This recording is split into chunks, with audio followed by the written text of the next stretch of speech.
आप सभी को स्वतंत्रता दिवस की ढेर सारी शुभकामनाएं।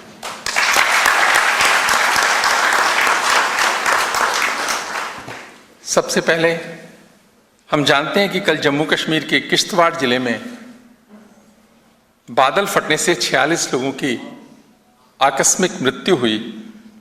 उनके परिजनों के साथ दिल्ली विश्वविद्यालय भी अपनी संवेदना व्यक्त करता है।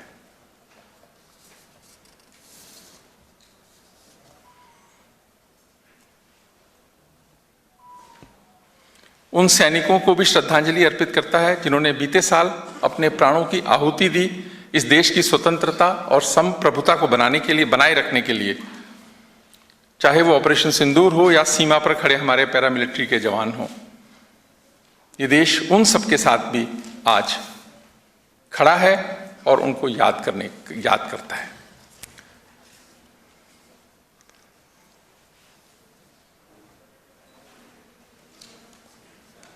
आप सभी को 79वें स्वतंत्रता दिवस की बधाई, ढेर सारी शुभकामनाएं। आप सब अभिनंदन के पात्र हैं। हम सब वो पीढ़ी है जिसने न जाने देश के कितने स्वतंत्रता संग्राम के दिवस मनाए हैं। इसके लिए आप सभी का बहुत बहुत अभिनंदन, बहुत सारी शुभकामनाएं। सबसे पहले तो मैं बधाई देना चाहूंगा यहाँ पर जितने सब बैठे हैं, दिल्ली विश्वविद्यालय को A++ नैक ग्रेड मिला विद स्कोर 3.55। हम सबके लिए बहुत सम्मान की बात है। दिल्ली विश्वविद्यालय डिजर्व करता है, हम ऐसा मानते भी थे, सब ऐसा मानते हैं। लेकिन जब पहली बार असेसमेंट हुई तो हमारा थोड़े से रह गया, और वो जो थोड़े से अंतर से रह गया तो हमारे मन में एक प्रश्न आया कि करें क्या। तो हम अपील पर गए। मैं एक व्यक्ति का उल्लेख करना चाहूंगा, प्रोफेसर मुकेश महलावत का। ये प्रोफेसर मुकेश महलावत ने हिम्मत नहीं हारी, मुझे कन्विंस करने की पूरी कोशिश करी कि सर हमको अपील पे जाना चाहिए। हमने 5204 स्कोपस इंडेक्स्ड पब्लिकेशन 2024 में किए हैं, जो पहले दिल्ली विश्वविद्यालय ने भी कभी नहीं किए और भारत में सबसे ज्यादा हैं। हम कैसे रह सकते हैं? आपको अपील पे जाना चाहिए। तो प्रोफेसर मुकेश महलावत बैठे होंगे, मैं उनको बहुत बधाई दूंगा। डायरेक्टर IQAC हैं, उनकी टीम को बधाई दूंगा इसके लिए, क्योंकि वो इस पे लगे रहे, इस बात पे कि 4-5 उन्होंने पॉइंट निकाले कि हमको जो है अपील पे जाना चाहिए और अच्छे से इसको अपना पक्ष को रखना चाहिए। ऑपरेशन रिसर्च के आदमी हैं, स्टैटिस्टिक्स के आदमी हैं, तो उन्होंने अच्छे से डेटा भी बनाया। लेकिन वो जो बात है कि एक विश्वविद्यालय जिसके 5204 पब्लिकेशन स्कोपस इंडेक्स आए एक साल के अंदर, 2024 में आए, तो कुछ तो अच्छा विश्वविद्यालय में हो ही रहा होगा ना। क्वालिटी ऑफ पब्लिकेशन की बात है। इसके लिए भी मैं research council, IQAC team, teachers और स्टूडेंट्स को बधाई दूंगा जिनके कारण यह संभव हुआ। मुकेश महलावत ने कहा कि सर देखिए, H इंडेक्स हमारा 230 था 2020 में, और आज 2025 में हमारा 295 पहुंच गया है, जो भारत में सबसे ज्यादा है। तो हमको अपील पे जाना चाहिए। तो मेरी निराशा कम हुई, हम अपील पे गए और A++ ग्रेड आया। हम सबका अभिनंदन, आप लोगों का अभिनंदन, जो हम डिजर्व करते थे वो हमको मिला। तो मैंने सोचा कि कुछ डेटा भी शेयर करता हूं। नैक तो एक एस्पेक्ट है, एब्सोल्यूट ग्रेडिंग है, रिलेटिव ग्रेडिंग नहीं है। ये कि NIRF रैंकिंग में हम 2020 में 11th पोजीशन पे थे, 2021 में हम 12th पोजीशन पे आए, 2022 में हम 13th पोजीशन पे आए, 2023 में 11th पोजीशन पे आए और 2024 में 6th पोजीशन पे आए। इंडिया टुडे ने बहुत साल बाद हमको ना इस बार यूनिवर्सिटी कैटेगरी में first best university of country declare किया। कई साल से हम सेकंड चल रहे थे, JNU से इस बार आगे आ गए हम। और एक तो बुनियादी फर्क है ना कि हमारी यूनिवर्सिटी, हम हैं यूनिवर्सिटी फॉर मासेस, हम कोई बहुत क्लासेस वाली यूनिवर्सिटी नहीं है। उसके बावजूद यदि हम ये लेते हैं तो ये एक बहुत बड़े सम्मान की बात है। आप सबको उसके लिए बधाई। दूसरा parameter QS world university ranking, 2020 में हम 501 से 510 के ब्रैकेट में थे, 2021 में भी हम इसी ब्रैकेट में थे, 2022 में हम 521 से 530 के ब्रैकेट में थे, 2023 में हम 407th पोजीशन पर आ गए। उसके बाद हम 24 में 328th पोजीशन पे आए।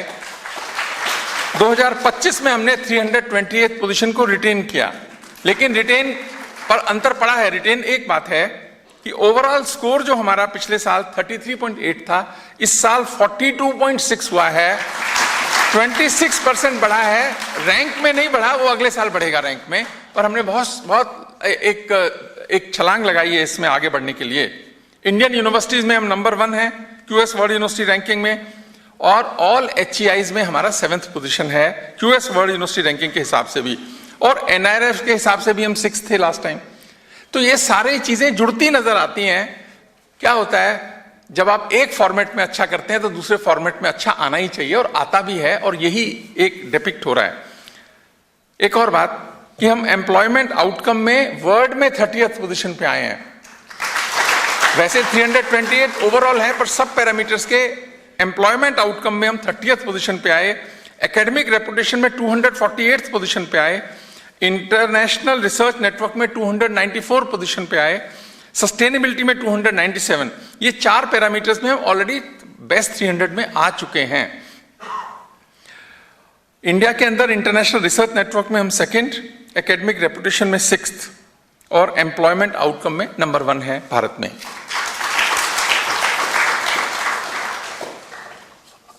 मैंने सोचा था आज थोड़ा डेटा पे बात करके फिर आऊंगा मैं, इसके बाद आऊंगा।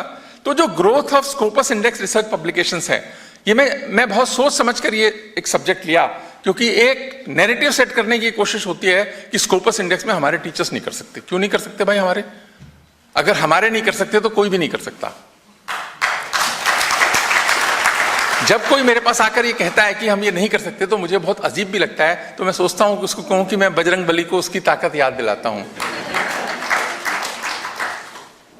आप जरा देखिए, ग्रोथ देखिए यूनिवर्सिटी की स्कोपस इंडेक्स पब्लिकेशंस के अंदर। 2020 में हमारे टोटल पब्लिकेशन थे 3620 एक साल के अंदर, और Q1 पब्लिकेशन थे 1074। आप सब जानते हैं, आपको बताने की जरूरत नहीं Q1 क्या है, Q2 क्या है, Q3 क्या है, Q4 क्या, आप जानते हैं। 1074। 21 में हम 4335 टोटल पब्लिकेशन आए, और Q1 में हम पहुंच गए 1274। 22 में 4683, Q1 में पहुंच गए 1345। देखिए सस्टेनेबल इंक्रीज हो रहा है। 23 में हम आ गए टोटल पब्लिकेशन 4943, Q1 में आ गए 1623, किसी साल भी कम नहीं हो रहे। 24 में हमारे पब्लिकेशन आए टोटल में 5204, और Q1 में आए 1760 पब्लिकेशंस, यानी स्कोपस में भी आ रहे हैं और वर्ल्ड के बेस्ट जर्नल्स में भी आ रहे हैं। पिछले 2020 से 24 तक में टोटल जो पब्लिकेशन का इंक्रीज हुआ है वो 44%, और Q1 पब्लिकेशन हमारा जो इंक्रीज हुआ है वो है 63%। आप सबके लिए बहुत बहुत बधाई, क्योंकि आज का दिन जो है संकल्प लेने का दिन भी तो है। आज का दिन शहीदों को याद करने का दिन है।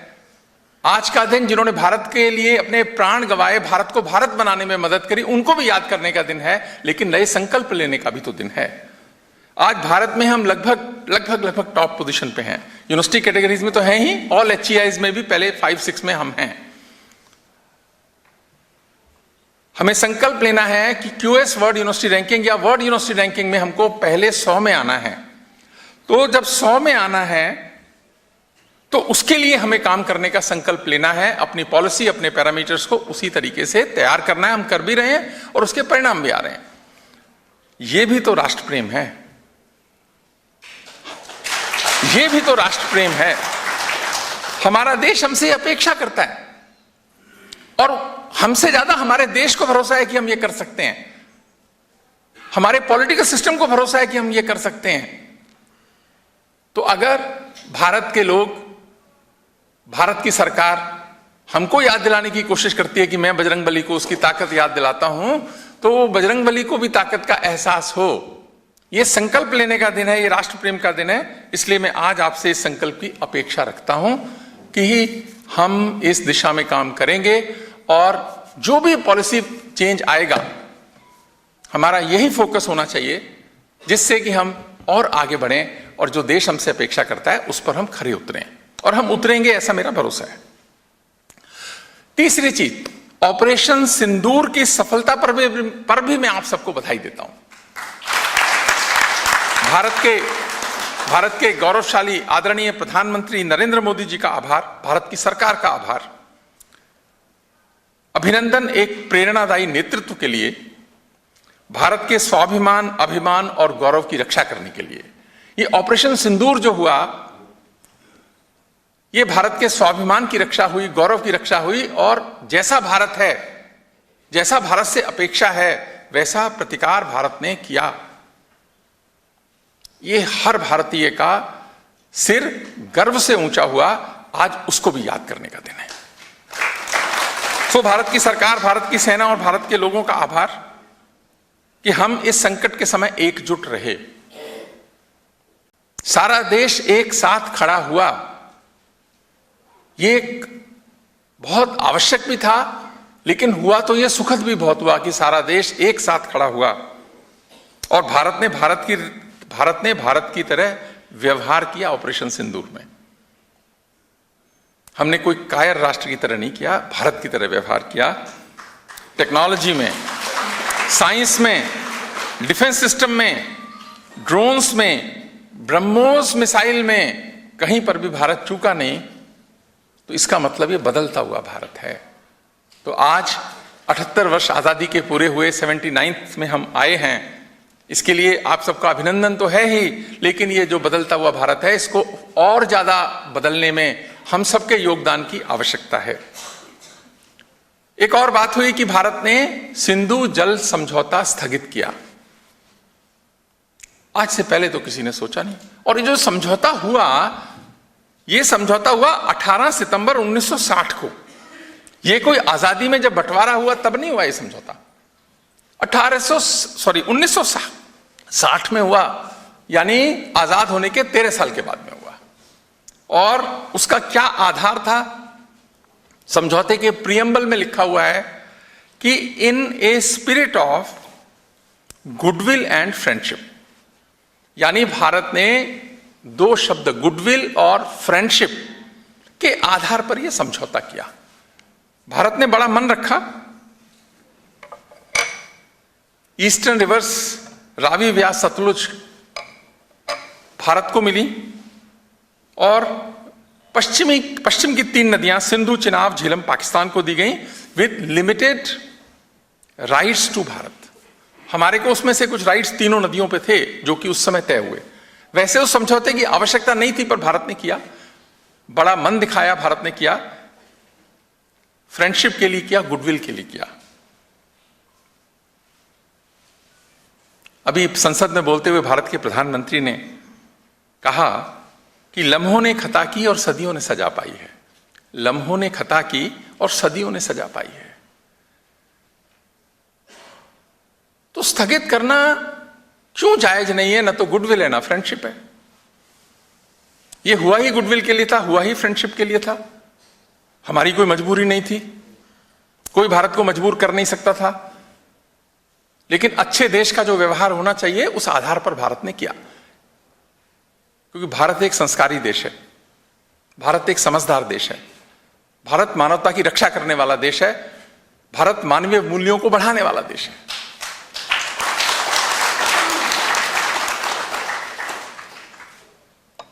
पर देखिए,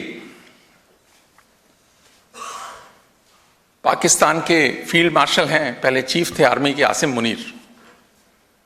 अभी 9 अगस्त 2025, अभी 4 दिन पहले, 5 दिन पहले, टेम्पा में, फ्लोरिडा में, यूएस में उन्होंने क्या कहा?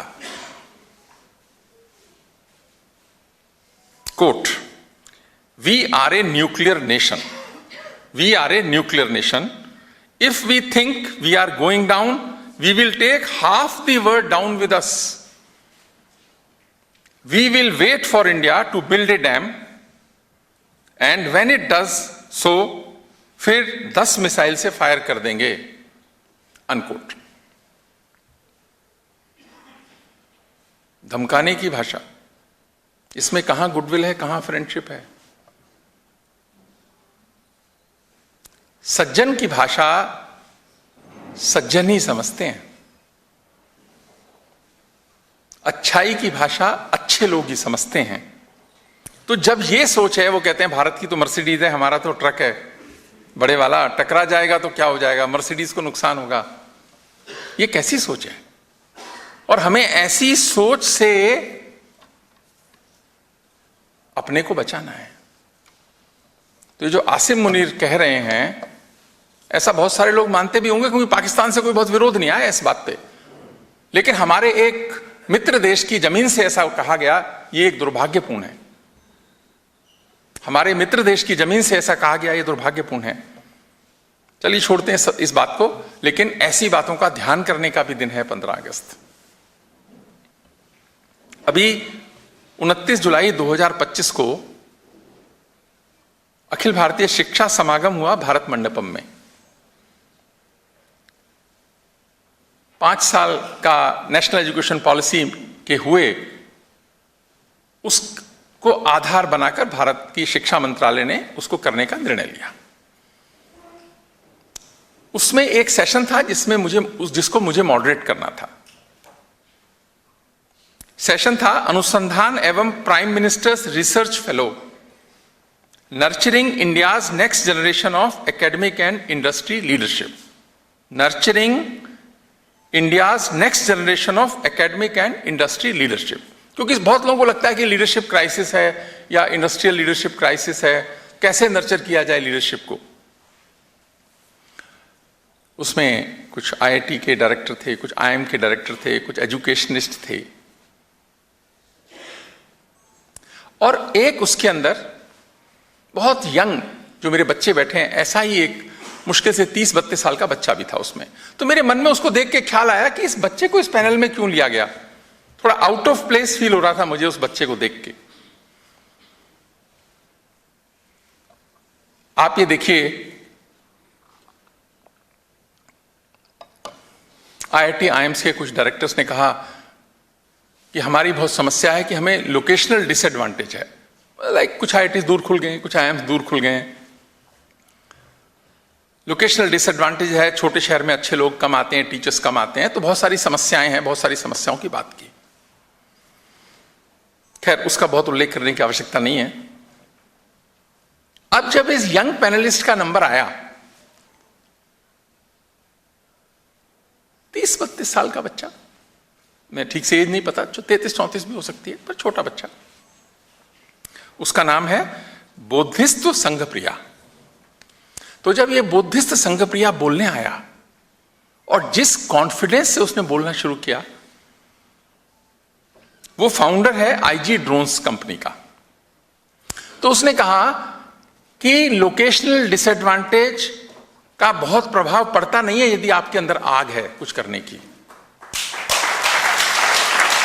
यदि आपके मन में भाव है कि मैं अपने देश के लिए कुछ करना चाहता हूं, तो लोकेशनल डिसएडवांटेज का ज्यादा फर्क पड़ता नहीं है। और छोटे शहरों के बच्चे कई बार बहुत बड़े काम कर जाते हैं। उसने कहा मैं तो उड़ीसा से बहुत छोटी जगह से आता हूं, बीटेक में पढ़ता था Veer Surendra Sai university of technology Burla Orissa. बाद में उन्होंने आईएम संबलपुर से एमबीए भी किया, उस बच्चे ने बाद में किया। पर तो जब वो बीटेक में पढ़ता था तो उसके मन में आया कि रॉकेट बनाया जाए, और उन्होंने रॉकेट बना दिया, रॉकेट चला दिया। इंस्पायर्ड था बच्चा, एक छोटा ग्रुप बनाया, कॉलेज के बैकयार्ड में छोटा सा एक जगह ली और उसमें वो काम किया। रॉकेट चल गया, अखबार में खबर आ गई, अखबारों में छप गया, सरकार चेती, इसरो की टीम कॉलेज आई और उन्होंने प्रिंसिपल को कहा कि ये कैसे बना दिया रॉकेट आपने। रॉकेट तो कोई हर एक बना नहीं सकता, उसकी परमिशन भी चाहिए, बहुत कुछ चाहिए, पर रॉकेट बना। तो प्रिंसिपल साहब ने, जैसे वो बच्चा बोल रहा है मैं उसकी भाषा बोल रहा हूं, उसने कहा कि प्रिंसिपल ने मुझे बुलाया, प्रिंसिपल घबराए हुए थे, उन्होंने कहा भाई तूने रायता फैलाया, तू खुद देख कैसे ठीक करना है, हमें नहीं पता ये इसरो की टीम आ गई है, ये तो बहुत तकलीफ दे हो सकती है हमारे लिए, तो जो भी तूने किया है तू जान, इसको संभाल इस इसरो वालों को। इसरो वालों ने पूछताछ करी कि तुम्हें रॉकेट की टेक्नोलॉजी कहां से मिली, तुमने ये कैसे कर दिया, किसने बताया, क्या किया। तो उसने कहा कि सर हमने तो बहुत सिंपल सा मैकेनिज्म यूज किया कि लोग फेसबुक में क्राउड फंडिंग के लिए यूज करते हैं। क्राउड फंडिंग होती है, बहुत सारे स्टार्टअप के लोग हैं वो शब्द को जानते हैं कि बहुत सारे लोगों को इन्वॉल्व करके पैसा लेते हैं। तो उसने कहा कि हमने सोचा कि नॉलेज फंडिंग के लिए इस्तेमाल करके देखते हैं इसको। तो हमने उसको नॉलेज फंडिंग के लिए इस्तेमाल कर दिया फेसबुक को। तो हमें करीब करीब 3-4 हजार स्पेस साइंटिस्ट से कांटेक्ट हुआ वर्ल्ड के, और उसमें से 30-40 स्पेस साइंटिस्ट ने हमारी मदद करी, हमें टेक्नोलॉजी समझाई, सिखाई, जो हमारे मन में प्रश्न थे उसके उत्तर दिए, तो हमने रॉकेट बना दिया।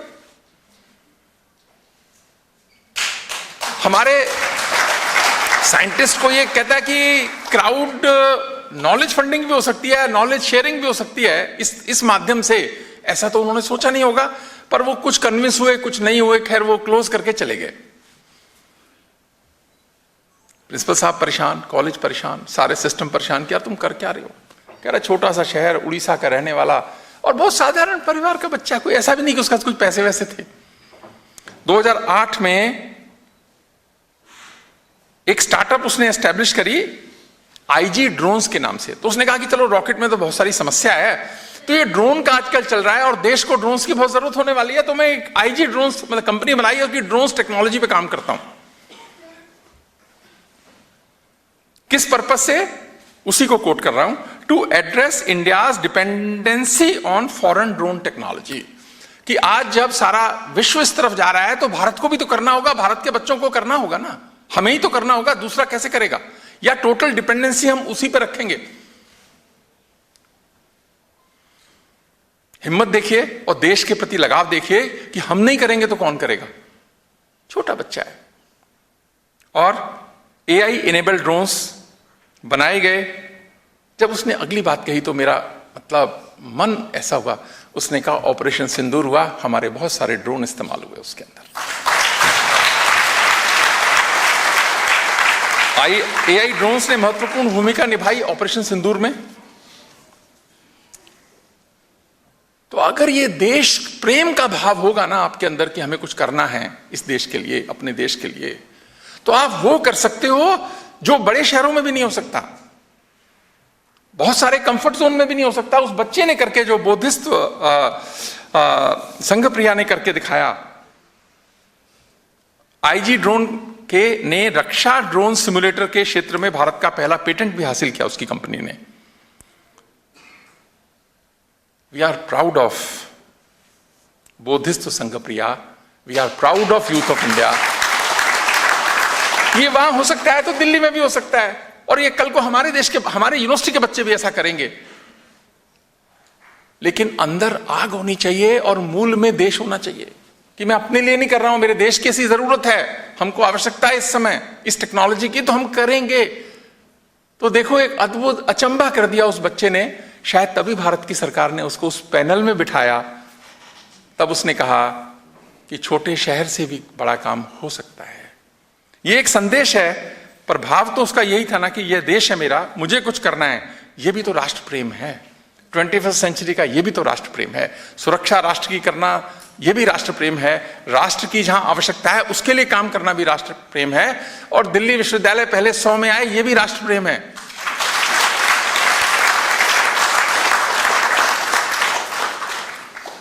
सही बात है ना। तो दिल्ली विश्वविद्यालय में क्लासेस लगनी चाहिए, टीचर्स को सब क्लासेस देनी चाहिए, यह भी राष्ट्र प्रेम है।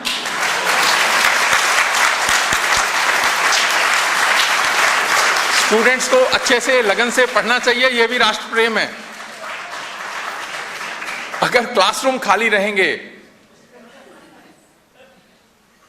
तो जो एक्सपेक्टेड है ना उसको होने में वक्त लगेगा।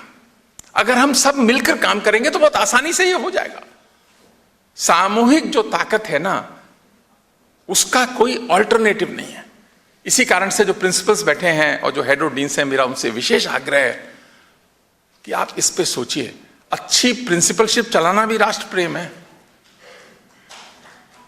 चैलेंजेस तो होंगे ना, चैलेंजेस तो प्रधानमंत्री के सामने रोज हैं, आपके सामने भी होंगे, हमारे सामने भी हैं। जब परेशानी लगे तो प्रधानमंत्री की सोच लेना, वो इतने चैलेंजेस में काम कर रहा है, हमारे तो कम ही है ना उनसे। तो ये राष्ट्र प्रेम का भाव है जो 15 अगस्त को हमको मजबूत करने की आवश्यकता होती है। आज का दिन स्वतंत्रता आंदोलन के सेनानियों, क्रांतिकारियों और भारत को भारत बनाने वालों को भी याद करने का दिन है। कृतज्ञ राष्ट्र अपने बलिदानी बेटों को नम आंखों से याद करता है। ये कृतज्ञता का भाव भारत के हर बच्चे में होना चाहिए, तभी त्याग होगा, तभी अच्छा होगा देश के लिए। लता मंगेशकर ने एक गीत था जो हर बार उल्लेख करता हूं, कवि प्रदीप का गीत लता मंगेशकर ने गाया, ऐ मेरे वतन के लोगों जरा आंख में भर लो पानी। ये कृतज्ञता का भाव, ऐ मेरे वतन के लोगों जरा आंख में भर लो पानी, जो शहीद हुए हैं उनकी जरा याद करो कुर्बानी। क्या लोग थे वो दीवाने, क्या लोग थे वो दीवाने, क्या लोग थे वो अभिमानी, जो शहीद हुए हैं उनकी जरा याद करो कुर्बानी। तुम भूल न जाओ उनको इसलिए कही ये कहानी, जो शहीद हुए हैं उनको उनकी जरा याद करो कुर्बानी। ये कालजयी गीत है कवि प्रदीप का। कवि प्रदीप की सारी रचनाएं एक तरफ, ये एक तरफ, जो सबके मन में अच्छा भाव, स्पंदन जगाती है, अच्छा सोचने पे मजबूर करती है। भारत तो वीरों की धरती है। अभी स्टूडेंट्स ने पहला जो गीत गाया, चंदन है इस देश की माटी तपोभूमि हर ग्राम है, हर बाला देवी की प्रतिमा बच्चा बच्चा राम है, और दूसरा वाला उससे भी ज्यादा इंस्पिरेशनल था। तो भारत तो वीरों का देश है, भारत शेरों का देश है, भारत तो शौर्य की धरती है, भारत पराक्रम की धरती है, भारत त्याग की धरती है, भारत करुणा की धरती है, भारत कल्याण की धरती है। ऐसी धरती पर हमें जन्म लेने का मौका मिला, ये हमारा सौभाग्य है। इस सौभाग्य का भी तो एहसास रखो।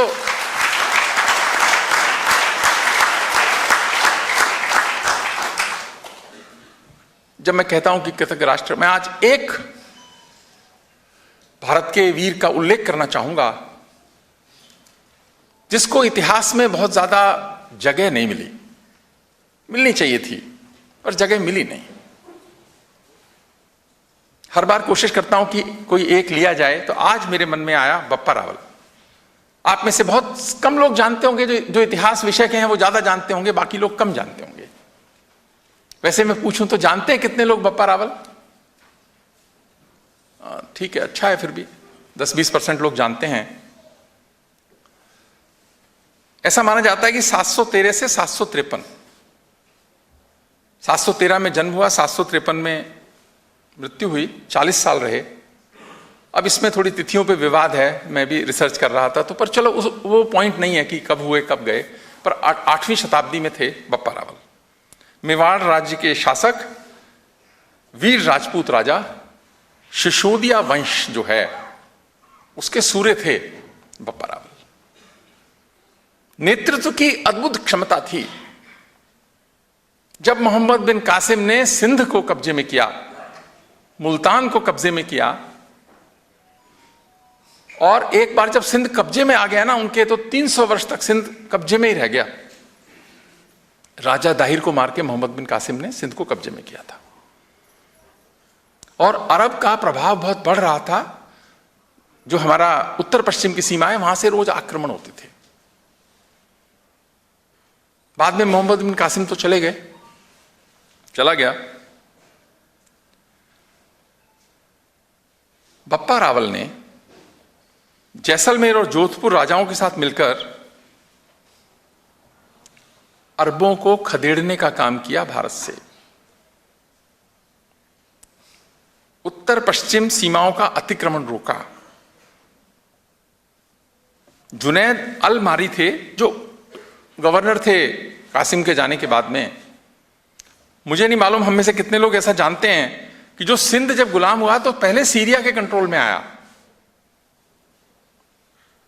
और उसके बाद वो इराक के कंट्रोल में आया। बगदाद से रूल चलता था सिंध का, और उससे पहले दमिश्क या जो भी उनकी कैपिटल है वहां से चलता था वो।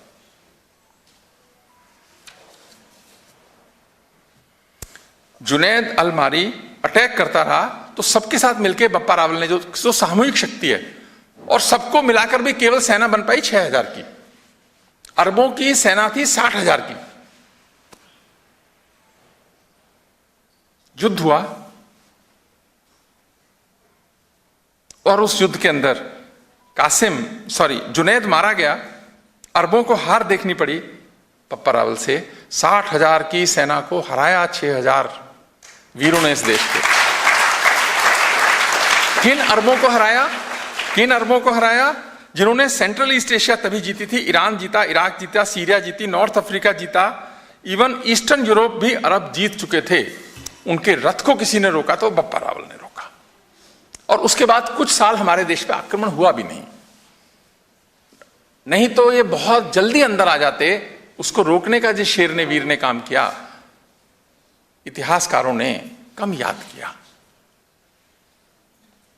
आज ऐसे वीरों को भी याद करने की आवश्यकता है। और ऐसा माना जाता है कि पाकिस्तान में एक शहर है रावलपिंडी, ऐसा माना जाता है। मैंने कुछ खोजने की कोशिश करी तो बहुत प्रूफ नहीं मिला इसका, पर माना जाता है कि रावलपिंडी जो है बप्पा रावल के नाम पे ही था, शहर का नाम रखा गया। और एक और बात, उसी वंश में आगे पैदा हुए राणा सांगा। सांगा के पूर्वज थे बप्पा रावल। और राणा सांगा के बारे में बहुत लोग जानते भी हैं। 80 घाव लगे थे तन में, फिर भी व्यथा नहीं थी मन में, पानीपत के घोर समर में तुम्हें बचाने को चमकी थी सांगा की तलवार। जगाया तुमको कितनी बार। और सांगा किसके थे? सांगा दादा थे महाराणा प्रताप के। यानी देखिए, महाराणा प्रताप, राणा सांगा और बहुत सारी पीढ़ी पहले बप्पा रावल। ऐसा वीरों का देश है भारत। ये ऐसे इतना अच्छा देश नहीं बना। और भारत का अच्छा होना ही भारत को नुकसान दिया है। ये बहुत अच्छा देश रहा। हर राजा ने राजा की तरह व्यवहार किया, व्यापारियों की तरह व्यवहार नहीं किया भारत के किसी राजा ने। क्योंकि व्यापार की भाषा राज्य की भाषा नहीं हो सकती। भारत के राजाओं ने व्यापारियों की तरह व्यवहार नहीं किया। राज्य की भाषा, व्यापार की भाषा राज्य की भाषा नहीं हो सकती। क्योंकि व्यापार का जो ऑब्जेक्टिव है वो अलग है, राज्य चलाने का ऑब्जेक्टिव बहुत अलग है। अगर वो मिक्स होगा, चाणक्य ने भी कहा था कि ऐसा कभी मिक्स नहीं होना चाहिए, बहुत नुकसान होता है उससे देश काल समाज को। क्योंकि राज्य का काम है, राज्य के नेतृत्व का काम है सीमाओं की सुरक्षा और राष्ट्र का हित, नागरिकों के धर्म और स्वाभिमान की रक्षा, संपत्ति और सुरक्षा की वचनबद्धता, यह नेतृत्व का काम है। इसी कारण से जब हम कहते हैं कि भाषण और आचरण का फर्क उसके प्रभाव को तय करता है, दोबारा बोलता हूं इसी बात को, भाषण और आचरण का फर्क उसके प्रभाव को तय करता है। ये अंतर जितना कम होगा प्रभाव उतना ज्यादा होगा। अदरवाइज आप बोलते रहिए, करिए कुछ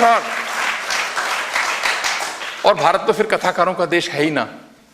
बोल कुछ रहे कर कुछ रहा है, ऐसे भी कई लोग हैं, पर उनका असर लंबे समय पड़ता नहीं है समाज पे।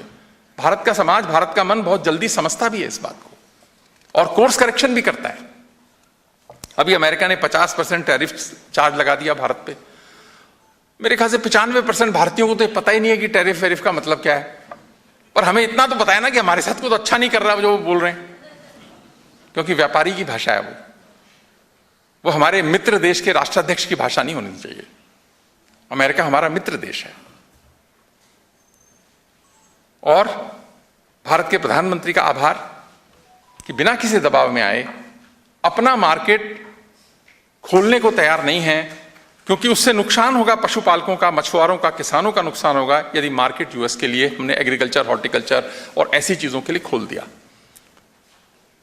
देश हित पहले है, उसके साथ समझौता न हो,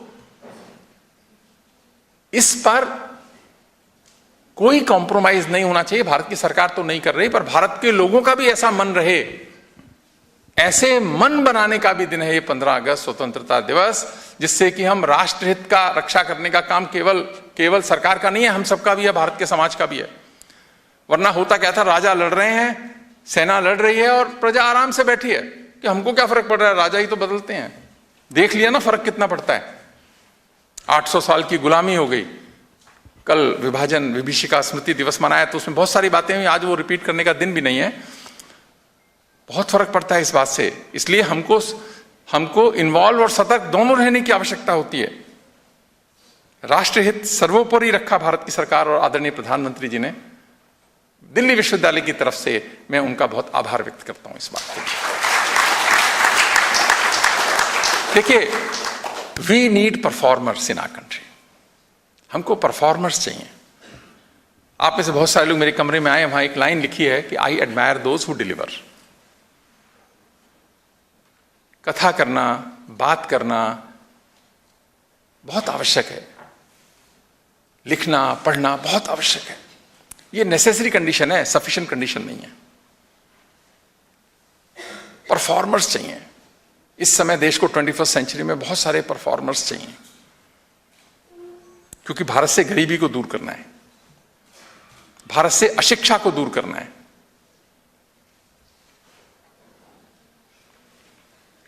ये जो ब्रिटिशर्स बड़ी बड़ी हमारे साथ बात करते हैं ना, अमीर भारत लिया था, गरीब भारत करके हमको दिया।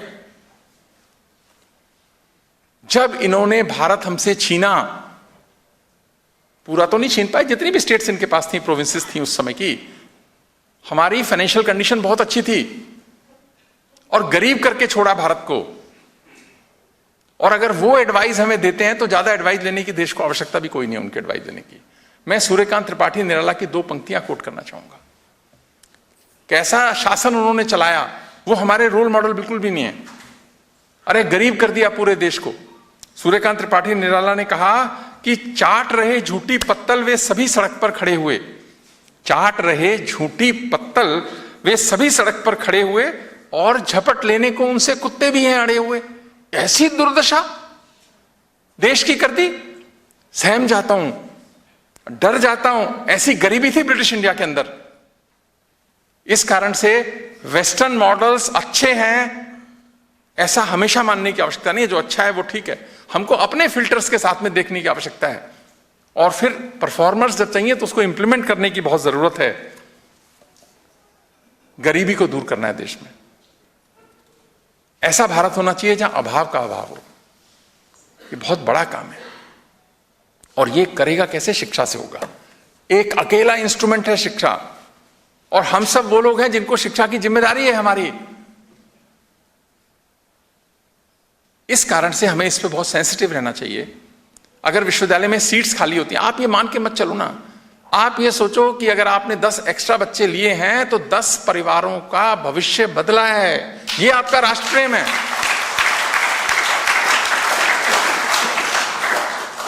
तभी तो संकल्प जो प्रधानमंत्री का विकसित भारत का है कि हमें उस जो संकल्प पूरा होगा गरीबी दूर करने का है और स्टैंडर्ड ऑफ लिविंग बढ़ाने का है भारत में।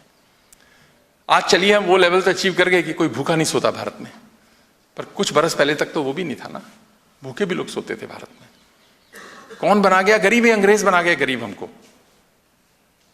भारत में कभी पैसे को बुरा नहीं माना गया, व्यापार को भारत ने कभी बुरा नहीं माना, भारत के समाज ने बुरा नहीं माना। लेकिन यह था कि सरकार का, राजा का काम नहीं है व्यापार करना, समाज का काम है व्यापार करना।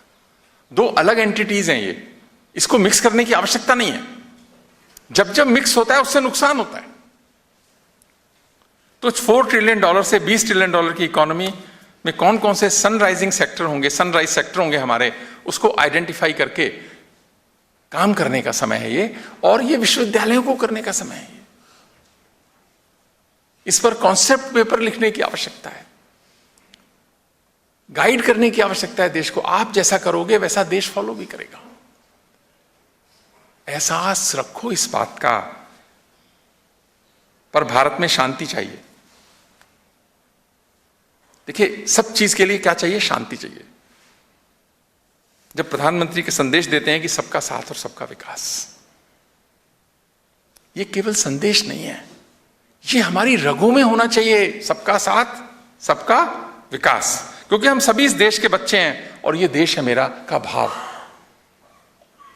हमें फोकस रखना है इकोनॉमिक ग्रोथ पर, कोई कॉम्प्रोमाइज नहीं। पर इकोनॉमिक ग्रोथ पर जब हम फोकस रखें, अभी देखिए ऑपरेशन सिंदूर हुआ, भारत की सरकार जल्दी से बाहर आई, क्योंकि फोकस डेविएट नहीं होना चाहिए। प्रतिकार करना आवश्यक है, नहीं तो वो भी गड़बड़ हो जाएगा। प्रतिकार किया और वापस आ गए उसमें से निकल के। इतनी समझ विकसित हो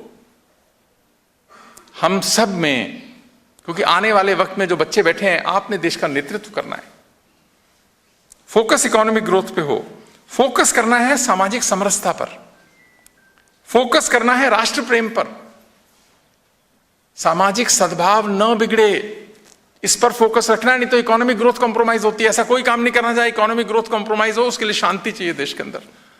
ऐसा कोई चीज जो समाज को बांटती है, विभिन्नता लाती है, किसी के मन को दुखाती है, उससे बचना चाहिए। और यह भारत का स्वभाव भी है बचने का। ऐसा भी नहीं है कि भारत का स्वभाव नहीं है, हमारा स्वभाव है बचने का। इसी कारण से बहुत सारी बड़ी बड़ी बात हम जब करते हैं छोड़ देनी चाहिए, ताकि किसी भी तरह से सामाजिक समरसता देश की खराब ना हो। यह प्राध्यापकों का बहुत बड़ा काम है। ध्यान रखिए, ऐसा न करिए कि किसी का मन दुखे अननेसेसरी। 47 तक तो कम से कम अभी ऐसे ही चलिए, जिससे कम से कम गरीबी दूर हो, अशिक्षा दूर हो, स्टैंडर्ड ऑफ लिविंग बढ़े, भारत मजबूत बने, शक्तिशाली बने। यह हमारा दायित्व है सबका। आप सहमत हैं जो मैं बात कह रहा हूं?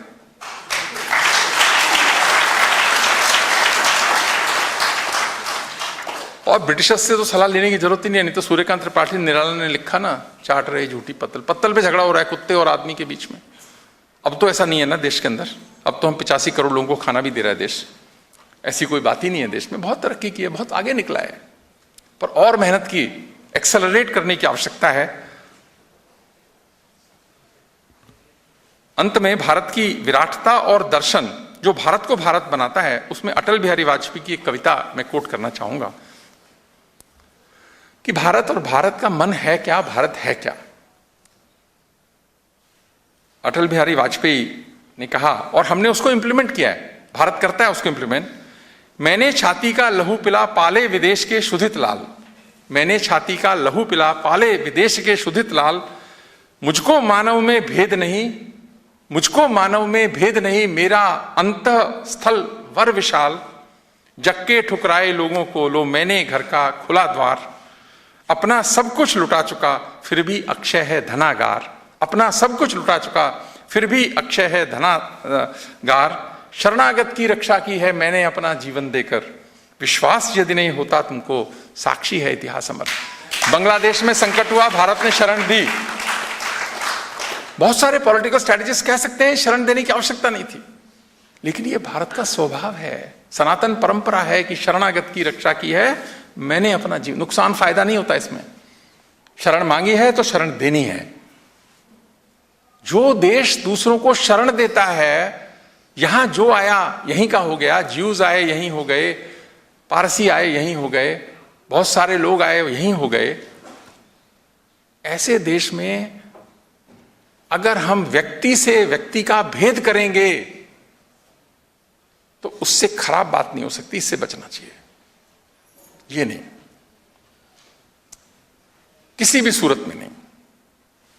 इसीलिए शरणागत की रक्षा की है मैंने अपना जीवन देकर, विश्वास यदि नहीं होता तुमको साक्षी है इतिहास अमर, होकर स्वतंत्र मैंने कब चाहा कर लूं जग को गुलाम, मैंने तो सदा सिखाया करना अपने मन को गुलाम, गोपाल राम के नामों पर कब मैंने अत्याचार किए, कब घर घर में हिंदू करने को भीषण नरसंहार किए, भूभाग नहीं शत शत मानव को, भूभाग नहीं शत शत मानव को हृदय जीतने का निश्चय, हिंदू तन मन हिंदू जीवन हिंदू रग रग मेरा परिचय। यह भारत का स्वभाव है। भारत ने किसी राष्ट्र पर आक्रमण नहीं किया। इतनी पुरानी सनातन परंपरा है, वसुधैव कुटुंबकम की भावना है, सबको अपना मानते हैं, क्यों किसी को लेना। पहला विश्व युद्ध, दूसरा विश्व युद्ध, हमारा तो कोई पार्टिसिपेशन था नहीं, लेकिन भारतीय लड़े अंग्रेजों की तरफ से, दुर्भाग्य था लेकिन लड़े। इसी कारण से यही भारत है, यही हमारी संस्कृति है और यही हमारा जीवन दर्शन है। इसको भूलना नहीं है। हर बार संकल्प लेता हूं, आज फिर कहूंगा कि आप संकल्प लेंगे कि हम जिंदगी में ऐसा कोई काम नहीं करेंगे जो देश के खिलाफ हो। हाथ उठाकर संकल्प लें कि हम अपनी जिंदगी में ऐसा कोई काम नहीं करेंगे जो देश के खिलाफ हो। मैं इसको आगे बढ़ा रहा हूं, अभी हाथ ऊपर ही रखना, कि सामाजिक सौहार्द, समरसता और राष्ट्र प्रेम के लिए काम करेंगे। ये हमारा सबका संकल्प है। यही दिल्ली विश्वविद्यालय से संदेश जाना चाहिए। आप सब आए, बहुत बहुत आभार। आप सबको बहुत बहुत शुभकामनाएं।